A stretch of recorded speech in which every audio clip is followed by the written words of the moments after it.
बहुत ज़्यादा धुप लगी हुई है। इन्नी सख्त धुप दे विच पकौड़े खाण नूं जी कर रहा है। यह पकौड़ियां दा समान रख लिया। हुण असीं हुणे पकौड़ियां दी तैयारी करन लगे हैं। इन्नी ज़्यादा भुख ते धूप की शिद्दत दे विच लाइफ स्टाइल विच शम्मा दी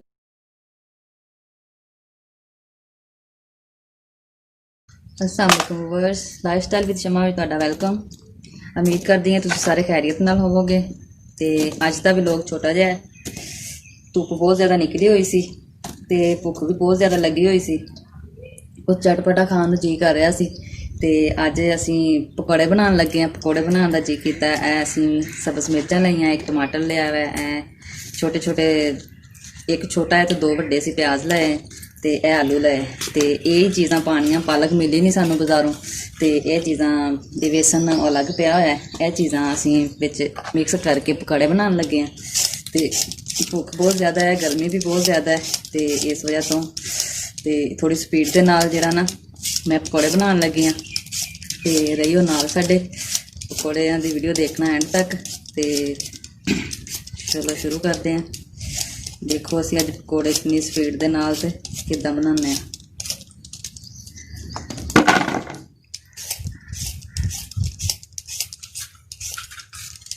चीज़ उही खाण दा मज़ा आंदा है जदों तुहाडा किसी चीज़ नूं दिल कर रहा हुंदा है ते तुसीं फटाफट फौरन तो पहले वो चीज़ बना के जिन्नी देर खा ना लो, मज़ा उस चीज़ का फिर ही आंदा है।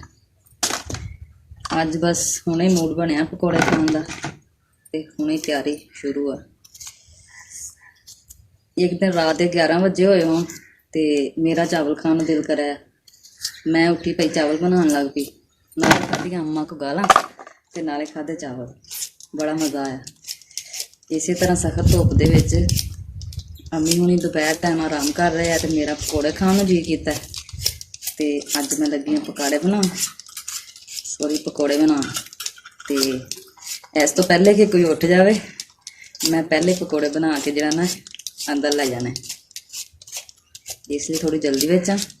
मैं उम्मीद करती हाँ तुसीं सारे खैरियत नाल होवोगे ते वीडियो मेरे नाल तुसीं भी इंजॉय कर रहे होगे इन्नी धुप दे विच ते थोड़ी जल्दी विच नाल गल्लां बातां हो रही हैं ते नाल असीं पकौड़ियां दी तैयारी कर रहे हैं। बड़ी भुख लगी हुई है ते खाने भी पकौड़े ही है। ये सारी चीज़ां मैं धो के रखियां हुई हैं।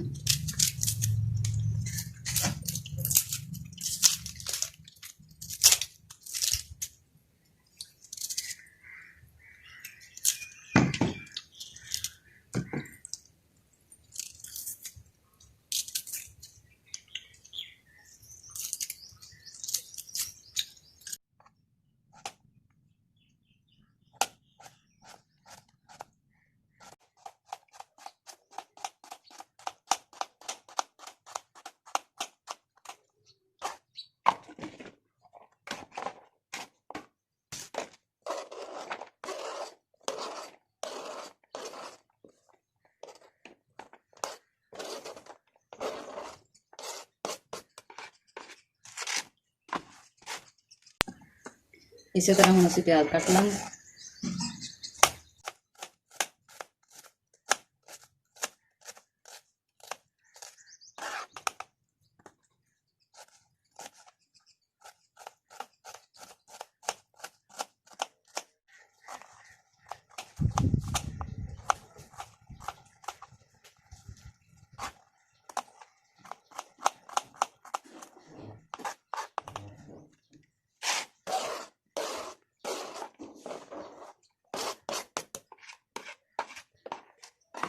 इन्हां नूं अच्छी तरह वाश कर लांगे पानी दे नाल।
ਇਹ ਅਸੀਂ बेसन लिया, एक प्याली ਅਸੀਂ बेसन ਦੀ ਇਹਦੇ ਵਿੱਚ ਪਾਵਾਂਗੇ।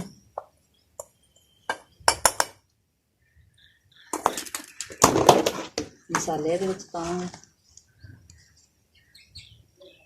आधी चमची नमक ਦੀ पाई, आधी चमची सुक्का धनिया, थोड़ा जिहा जीरा, थोड़ी जी लाल मिर्च, थोड़ी जी हल्दी ते ए कुटल मिर्च, हाफ चम्मच ये ऐड करांगे असीं। ए काली मिर्च थोड़ी जी चुटकी भर ते सुरख मिर्च पा दी है। थोड़ा जिहा नमक होर ऐड कर लैने ते मसाले सारे इहदे विच पा ले। हुण असीं पावांगे इहदे विच थोड़ा जिहा पानी, असीं इहनूं कर लांगे मिक्स। ना सानूं मिलिया धनिया ते ना मिली पालक। धनिए तो पालक तो बगैर असीं बनाउण लगे। धुप्प बहुत ज़्यादा सी ते असीं इस तो ना बहुता दूरों पता नहीं कीता। घर जिहड़ी जिहड़ी चीज़ साडे कोल सीगी असीं ਉਹਦੇ पकौड़े बना के सादा जे पकौड़े अज असीं बना के खा लैने। मटीरियल साडा तैयार हो गया ते हुण असीं जल्दी दे नाल कढ़ाई दे विच घिओ पावांगे ते असीं पकौड़ा कढ़ना शुरू कर दांगे।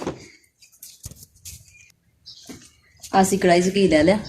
असीं हुण इहनूं रखांगे चुੱਲ੍ਹੇ ते नाले चुੱਲ੍ਹੇ दी जिहड़ी ना असीं फ्लेम ऑन कर दांगे। घी साडा बिल्कुल गर्म हो चुका है। हुण असीं 1 बाय 1 पकौड़े स्टार्ट कर दांगे।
ਇਹ ਗਰਮਾ ਗਰਮ ਪਕੌੜਿਆਂ ਦਾ ਸਾਡਾ ਪਹਿਲਾ ਪੂਰ ਨਿਕਲਾ ਹੈ। ਗਰਮਾ ਗਰਮ ਤੇ ਕਰਾਰੇ ਪਕੌੜੇ ਜਿਹੜੇ ਤਿਆਰ ਹੈ, ਇਹ ਬਿਲਕੁਲ ਰੈਡੀ ਹੋ ਚੁੱਕੇ। ਇਸੇ ਤਰ੍ਹਾਂ ਅਸੀਂ 1 ਬਾय 1 ਕੱਢਦੇ ਰਹਾਂਗੇ ਤੇ ਖਾਂਦੇ ਰਹਾਂਗੇ। ਹੁਣ ਅਸੀਂ ਦੂਸਰਾ ਪੂਰ ਪਾ ਦੇਣਾ।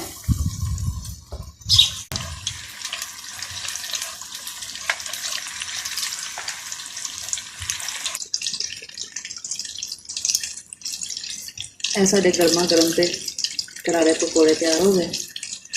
ਨਾਲ ਦੀ ਨਾਲ ਅਸੀਂ ਇਹਨਾਂ ਦਾ ਇੱਥੇ ਬੈਠੇ ਟੇਸਟ ਵੀ ਕਰਾਂਗੇ ਕਿਉਂਕਿ ਭੁੱਖ ਬਹੁਤ ਜ਼ਿਆਦਾ ਲੱਗੀ ਹੋਈ ਹੈ ਤੇ ਪਕੌੜੇ ਵੇਖ ਕੇ ਤਾਂ ਵੈਸੇ ਹੀ ਮੇਰੀ ਨੀਂਦ ਖਰਾਬ ਹੋ ਜਾਂਦੀ ਹੁੰਦੀ ਤੇ ਨਾਲ ਨਾਲ ਕੰਮ ਵੀ ਕਰੀ ਜਾਵਾਂਗੇ।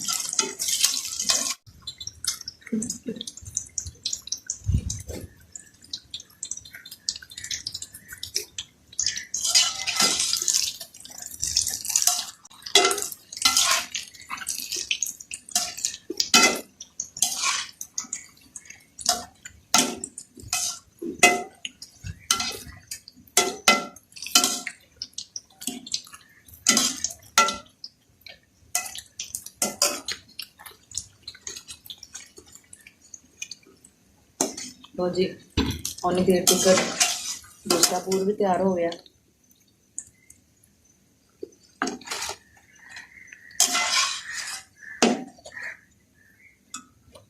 बिल्कुल इस तरह हसते वसते रहो, खुशियां वंडो एक दूसरे के नाल ते अपनियां जिहड़ियां जी करदा तुहाडा जिहड़ी चीज़ खानी ਜ਼ਰੂਰ ਬਣਾ ਕੇ ਖਾਇਆ ਕਰੋ, ਆਪਣੇ ਦਿਲ ਦੀਆਂ ਰੀਝਾਂ ਪੂਰੀਆਂ ਕਰਿਆ ਕਰੋ। ਜਿਸ ਤਰ੍ਹਾਂ ਮੇਰਾ ਅੱਜ ਦਿਲ ਕਰ ਰਿਹਾ ਸੀ ਪਕੌੜੇ ਖਾਣ ਨੂੰ, ਤੇ ਮੈਂ ਧੁੱਪ ਨਹੀਂ ਵੇਖੀ, ਮੈਂ ਹੁਣੇ ਬਣਾ ਲਏ। ਤੇ ਇਹ ਦੇਖੋ ਪਕੌੜੇ ਸਾਡੇ ਤਿਆਰ ਹੋ ਗਏ। ਉਮੀਦ ਕਰਦੀ ਹਾਂ ਮੇਰੀ ਅੱਜ ਦੀ ਜਿਹੜੀ ਵੀਡੀਓ ਹੈ ਤੁਹਾਨੂੰ ਬਹੁਤ ਅੱਛੀ ਲੱਗੀ ਹੋਵੇਗੀ, ਤੇ ਪਕੌੜੇ ਜ਼ਰੂਰ ਟਰਾਈ ਕਰਨਾ ਤੁਸੀਂ ਵੀ ਬਣਾ ਕੇ, ਤੇ ਦੱਸਣਾ ਕਿ ਇੰਨੀ ਧੁੱਪ ਦੇ ਵਿੱਚ ਕਿੰਨਾ ਮਜ਼ਾ ਕਰਾਉਂਦੇ।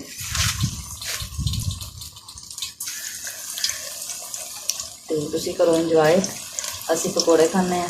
ਇਹਦੇ ਨਾਲ ਨਾਲ ਹੀ ਅੱਜ ਦੀ ਵੀਡੀਓ ਤਾਂ ਕਰਦੇ ਹਾਂ ਐਂਡ, ਮਿਲਦੇ ਹਾਂ ਇੱਕ ਨਵੀਂ ਵੀਡੀਓ ਵਿੱਚ। ਉਦੋਂ ਤੱਕ ਲਈ ਆਪਣਾ ਬਹੁਤ ਜ਼ਿਆਦਾ ਖਿਆਲ ਰੱਖਣਾ। ਅੱਲਾ ਹਾਫਿਜ਼।